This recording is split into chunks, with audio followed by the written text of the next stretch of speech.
शांतता. नमस्कार. आज आपण एका अशा विषयावर बोलणार आहोत जो आपल्या रोजच्या आयुष्यात सगळीकडे आहे, पण कदाचित आपण त्याकडे इतकं लक्ष देत नाही. ते म्हणजे धातूचे वेगवेगळे भाग एकमेकांना कसे जोडले जातात. ठीक आहे, तर आज आपण काय काय पाहणार आहोत? सगळ्यात आधी जगाला जोडण्यामागची संकल्पना समजून घेऊ.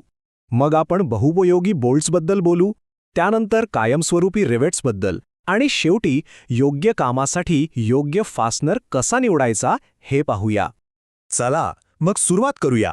कधी विचार केलाय का की आपलं जग म्हणजे आपल्या आजूबाजूच्या वस्तू, इमारती, गाड्या हे सगळं एकत्र कसं टिकून राहतं? यामागे आहे धातू जोडण्याची एक खूप महत्वाची प्रक्रिया. खरं तर याकडे आपलं फारसं लक्ष जात नाही, पण याशिवाय आपलं आजचं आधुनिक जग उभंच राहिलं नसतं. मोठमोठ्या इमारती, भले मोठे पूल आणि अगदी आपल्या गाडीतलं इंजिन, ह्या सगळ्या गोष्टी एकत्र कशा ठेवल्या जात आहेत? म्हणजे इतक्या अजस्र रचना एकत्र टिकून कशा राहतात? यामागे एक खूप साधं पण तितकंच प्रभावी तंत्रज्ञान आहे. आणि याचं उत्तर दडलंय दोन मुख्य गोष्टींमध्ये: बोल्ट्स आणि रिवेट्स. हो, हेच ते दोन मेकॅनिकल फास्टनर्स आहेत ज्यांच्याबद्दल आज आपण अगदी खोलात जाऊन माहिती घेणार आहोत. तर आपल्या या टूलबॉक्समधला पहिला आणि सगळ्यात महत्त्वाचा घटक म्हणजे बोल्ट. हा एक असा फास्टनर आहे जो काढता येतो आणि पुन्हा लावता येतो, आणि तो खूप जास्त वापरला जातो. हे बघा, बोल्ट आणि नट यांचं काम एकदम सरळ आहे. दोन भाग एकत्र आणून त्यांना घट्ट पकडून ठेवायचं. आता गंमत अशी की ज्या छिद्रातून बोल्ट जातो ना, ते छिद्र मुद्दाम बोल्टपेक्षा थोडंसं मोठं ठेवलं जातं. याला म्हणतात क्लिअरन्स होल. असं केल्यामुळे बोल्ट बसवणं सोपं होतं. पण विचार करा, अशा काही जागा असतात जिथे भागांमध्ये अगदी किंचितही म्हणजे थोडीसुद्धा हालचाल झालेली चालत नाही. अशावेळी मग काय करायचं? कारण आपला साधा बोल्ट तर क्लिअरन्स होलमुळे थोडी हालचाल होऊ देतो.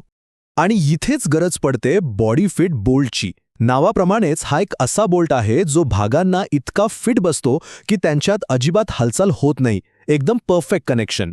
याचं वैशिष्ट्य काय? तर बोल्टचा जो शँक असतो म्हणजे मधला भाग, आणि ज्या छिद्रात तो बसतो, त्या दोघांचं मशिनिंग इतकं अचूक केलेलं असतं की त्यांच्यात थोडीही मोकळी जागा म्हणजे क्लिअरन्स शिल्लक राहत नाही. त्यामुळे कोणतीही बाजूकडील हालचाल पूर्णपणे थांबवली जाते. ठीक आहे, ही झाली हालचालीची गोष्ट. पण अशा भागांचं काय जे सतत कंप पावत असतात किंवा ज्यांच्यावर सतत ताण येतो आणि कमी होतो, म्हणजे इंजिनमधल्या भागांसारखं, तिथे काय वापरायचं? अशा कामासाठी बनवला गेला आहे अँटी फटीग बोल्ट. नावावरूनच कळतंय, हा बोल्ट सततच्या ताणामुळे येणारा फटीग म्हणजे थकवा सहन करण्यासाठी खास डिझाईन केलेला असतो. याचं डिझाईन थोडं वेगळं असतं. याचा जो शँक म्हणजे मधला दंडगोलाकार भाग आहे, त्याचा व्यास थ्रेड असलेल्या भागापेक्षा मुद्दाम लहान ठेवलेला असतो. याच डिझाईनमुळे तो बदलता लोड किंवा ताण चांगल्या प्रकारे सहन करू शकतो. याचंच एक उत्तम उदाहरण म्हणजे आपल्या गाडीच्या इंजिनमधले कनेक्टिंग रॉड बोल्ट्स. आता बोल्टच्या प्रकारांमध्ये आपण शेवटच्या सदस्याकडे वळूया, तो म्हणजे स्टड.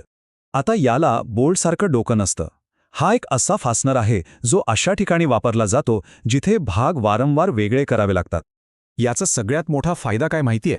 समजा एखादी वस्तू वारंवार उघडावी लागते, तर प्रत्येक वेळी बोल्ट काढला आणि लावला तर मुख्य भागामधले जे थ्रेड्स असतात ते खराब होऊ शकतात.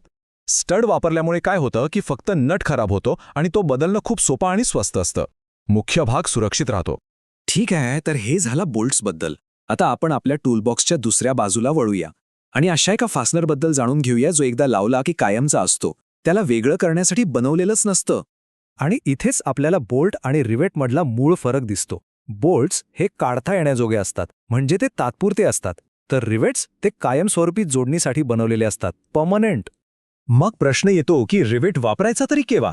तर बघा, जेव्हा धातूचे दोन किंवा अधिक पत्रे कायमचे एकत्र जोडायचे असतील, किंवा जेव्हा ब्रेझिंगसारखी प्रक्रिया योग्य नसेल, आणि सगळ्यात महत्त्वाचं, जेव्हा वेल्डिंगमुळे निर्माण होणाऱ्या उष्णतेमुळे धातूचा पत्रा वाकण्याची शक्यता असते, तेव्हा रिवेट हा सर्वोत्तम पर्याय असतो.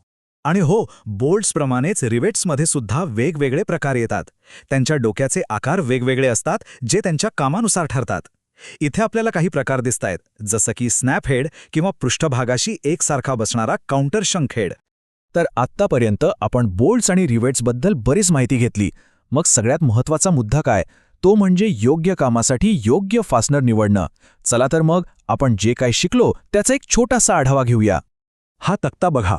किती सोप्या शब्दात सगळं सांगितलंय. साधा बोल्ट काढता येतो. बॉडीफिट बोल्ट हालचाल होऊ देत नाही. अँटीफटिक बोल्ट सततचा ताण सहन करतो. स्टड वारंवार उघडझाप करायच्या वस्तूंसाठी. आणि रिवेट कायमस्वरूपी जोडणीसाठी, विशेषतः जिथे वेल्डिंगमुळे धातू वाकण्याचा धोका असतो. हे लक्षात ठेवलं की सगळं सोपं होईल. तर जग हे खरं तर अशा अनेक बोर्ड्स आणि रिवेट्सनीच जोडलेलं आहे. आता आपल्याला त्यांचं रहस्य कळलंय. मग पुढच्या वेळी जेव्हा एखादी मोठी इमारत किंवा पूल पाहाल तेव्हा जरा निरखून बघा. तुम्हाला नक्कीच काहीतरी नवीन दिसेल आणि आपलं जग एका वेगळ्याच दृष्टिकोनातून पाहता येईल.